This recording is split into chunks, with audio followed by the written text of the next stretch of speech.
Maybe you clicked on this video because of the title and thumbnail being like, I am going to reprimand Jordan right now for clickbaiting. And this is not one of those instances. There actually is a pretty serious thing going on that is jeopardizing YouTube and other sites like it. And maybe this isn't the first video that you're watching on the topic, but if it is for even just a few of you and that makes a difference, then that's why it's important, because this is really all I can do watching from afar in the US. Article 13 and Article 11 for that matter, it's a bit of a double whammy.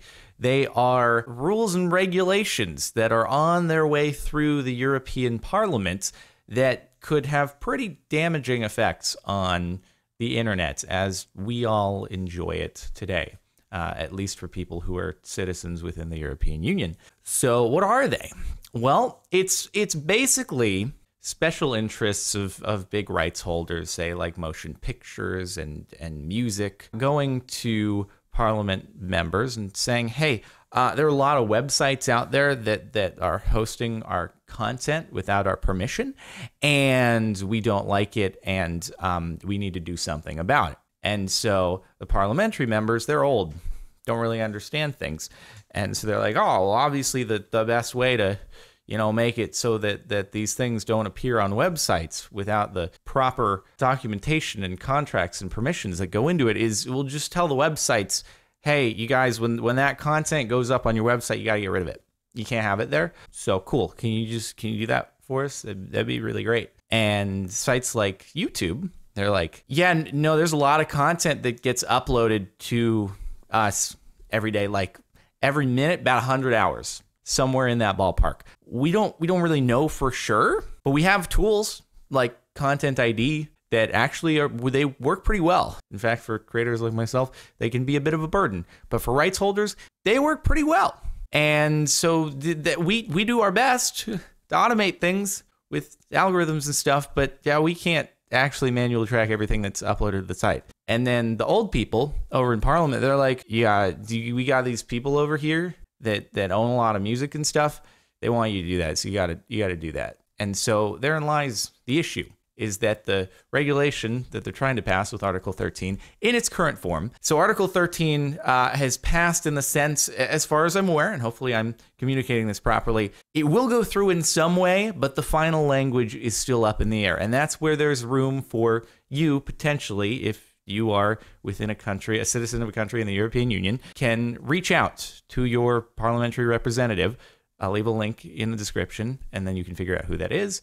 Reach out to them, spread the word, whatever you can to try to make a difference, because it is something that's very important. And hopefully you'll be able to alert an old person who's not quite familiar with how things work and why what they're asking is impossible, that doing this will cause sites like YouTube just to not be able to allow content to be uploaded from the European Union. Reason being that it would open them up to far too many lawsuits, because all of a sudden these rights holders would have the legal backing to go to YouTube and say, hey, you guys haven't policed the site properly. Look at all this content that we've identified on YouTube that's infringing. You owe us lots of money. And so in order to avoid that, YouTube is just going to not allow viewing to take place, either uploading or viewing. And that's not really good. I take it you enjoy watching YouTube. Potentially you enjoy uploading to YouTube if you make videos yourself, and to be completely shut out from that and other sites. It's not just YouTube. I use YouTube as the primary example, but any site that hosts user-generated content would be exposed to far too many lawsuits to be able to allow that user-generated content to still be uploaded. And I think that the parliamentary representatives just don't quite grasp that fact. I don't think that they want the end result to be that these websites simply have to shut themselves off to the general public. I think maybe they're thinking it's a bluff. Maybe these websites don't want to put in the effort in order to police it, but they simply can't. Okay, 100 hours of content uploaded every single minute to YouTube. So say that you could realistically have a human on an 8-hour shift watching 6 hours of video, the other breaks, food, and stuff like that. So that would take 400,000 employees working 7 days a week, watching videos for 6 hours. I think that's double Google's current employment workforce, which I'm sure they've already had to expand on a contract basis dramatically just for reviewing all the flag demonetized videos because individuals do actually have to review those. So it would take 400,000, maybe more, because not everyone's going to work 7 days a week. That's not very feasible. And are people really going to want to watch videos for 6 hours a day? Well, that's a different question, but still, doubling their workforce, they're not going to do it. It's not worth the investment. And the same could be said for any other kind of website. The thing is, YouTube's tools are very good. When's the last time that you've ever been able to search up a major film and find it on YouTube free to watch? Never. Actually never. In the entire history of me being on YouTube on a daily basis for many hours, I have on 0 occasions found that. If I uploaded anything that, like a motion picture, it would be immediately flagged and blocked by Content ID. No one would be able to watch it.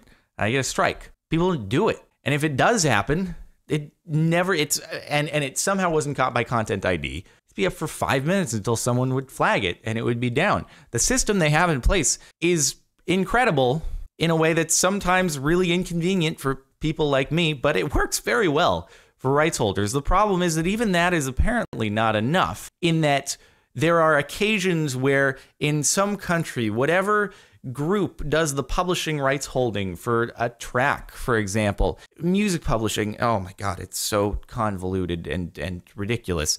And there are a bajillion entities in every different country around the world collecting publishing rights for every track. And if they don't know one of those in one country somewhere, and that accounts for 0.01% of the revenue, they would not be allowed to host that track. They need to have 100% of it accounted for. And not everyone has signed up for Content ID and is able to collect through it. They should probably get with that program, but music publishing drives me up the wall. But that's a whole nother topic. Anyway, Article 13 in its current form makes it an impossibility for sites like YouTube to operate. Currently, in the US, for example, we have the DMCA, which a lot of people complain about, but is actually far better than the alternative. It just means that a copyright holder, if they identify an infringing piece of content on a website, they send in a takedown notice, and then the site has to comply with that. But it means that a site does not have to be held responsible for any infringing content uploaded by a user, and that allows sites like YouTube to operate. When you change it so that the burden is on the site, it can't exist in such a large scale as YouTube. And like I said, I don't think the goal of the parliament is to shut down sites like YouTube. I just think they don't fully understand the scale and the impossibility of enforcing something like that. So it might, if it does pass in its current form, and sites do shut down, they might say, oh shoot, well, we messed up there, and hopefully it'll find a way to bring itself back and correct, but it'd be better if it doesn't happen in the first place. Article 11, let's not forget that one. That's this whole link tax thing, and that will impact sites like Reddit. Link aggregators, where people submit links to other sites, the ones get voted to the top. Doesn't have to be the exact same mechanism as Reddit, but essentially they're looking to charge the website some kind of fee every time that a user clicks out through a link. The same could potentially even apply to Google search results, which is just absurd because people spend millions of dollars hiring consultants and figuring out ways to get high placement on search engines. There are companies that try to game the system on Reddit and get upvotes so that they get clicks. People pay for this stuff. The companies pay other companies to try to game the system, or just pay Reddit or Google directly in order to advertise so that they appear at the very top. It's just turning the whole thing on its head, saying, hey, no, Reddit should be paying the sites that are being linked out to. It's like, wait a minute. In what situation does that make sense? If I've ever made anything, I want that to appear at the top of Reddit. Yeah, there are going to be a couple of people who might just read the headline and be like, oh, that's that. They don't actually browse to it. But like overall, you're generating so much more traffic that way by having your link way up top on a highly trafficked website than by simply not having it there. And I think that a lot of the news websites probably are like, wait, this is a bad idea. We realize that we get a lot of traffic through sites like Reddit. Why are you doing this? Because then we're not gonna have that traffic. And the European Parliament's like, well, someone told us to do it and they have influence, so we're gonna do it. Like, this is in no one's interest at all. And I will say, even in regards to Article 13, I think when it comes to the music rights holders, for example, it's in your interest to have your content up on YouTube and viewable. Like, YouTube is such a major tool for discovery for your content. That's what it boils down to for both the link tax thing and content like news, as well as music and that kind of content. It's sites like YouTube and Reddit provide such massive discovery for any content out there that you're losing out on traffic and revenue and potential subscribers and longtime readers and fans by not allowing it to exist. Is it perfect? No, but overall the benefits far outweigh the negatives. It's why I've never really pursued trying to do the whole content ID thing for my own content on YouTube. There have been some false claims that have been issued that I didn't necessarily want to have happen, and I've always tried to clear those up as a disclaimer. But I think for the most part, other than a direct re-upload of a video that I've made, if a piece of my content is included in some new creative work, or someone's commenting on it, or doing something that adds some value, all it's doing is allowing new people to discover what I've done. And I think the same holds true for the most part. There are obviously infringing situations like direct re-uploads, and usually, for the most part, Content ID can take care of that for major rights holders. And on sites like Reddit, I don't see any downside, really. Why don't you want your stuff getting massive amounts of traffic through people clicking on it? That doesn't make sense. Reddit, it kills websites by overwhelming them with traffic. Like, why don't you want that? That seems like the dream for anyone trying to make it out there, or any news website or anything. But for some reason, that does not translate into logical thoughts for old people who didn't grow up with the internet and are like, I don't know. I type things in and then things appear on the Google. Even they probably use Google. Do you want to make that more difficult on yourself? Do you want to not be able to use Google? Because Google's certainly not going to be paying the websites every time that the website gets its search result clicked, all right? People pay Google for that, to get it at the top and be in the advertising list. You're silly. You need some young people up in here, all right? We need the Parliament people to be consulted by 9-year-olds so that they can get a dose of how people actually use the internet and what it needs in order to exist. Anyway, I think you get the idea.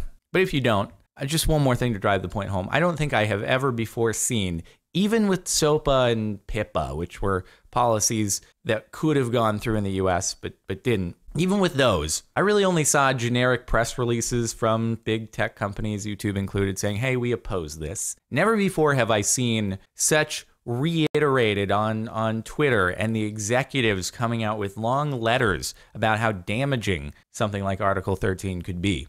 This is the first time I've ever seen such a dramatic trying to drive the point home as to how bad a policy like this could be for a site like YouTube. If you don't take my word for it, take it as this is the first time that I've ever seen a response like this coming from YouTube itself. So YouTube genuinely is trying to do something about it, and hopefully you can help to contribute. So I'll leave a link in the description. It'll help you reach out to your parliamentary representative if that applies to you, if you are from the EU, and just let them know in nice words. Don't yell at them, because that won't carry across very well, but just, they're old.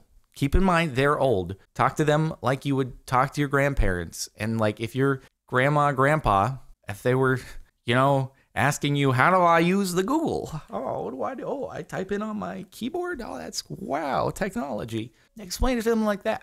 All right, it's like your grandma or grandpa. That's all. Just be nice to them. You wouldn't yell at your grandma or grandpa. You just kind of grin off to the side and be like, well, it's not that hard, but okay, it's fine. I'm gonna keep instructing you. Okay? That's what you do. So just treat it like that. All right. Anyway, this is me trying to do what I can, sitting on the sidelines from the US, hoping that you watching this in Europe will still be able to watch my videos in another year and beyond that. So, fingers crossed. Feel free to do what you can, and that's it for my warning. I hope it turns out for the best, and I'll hopefully see you next time.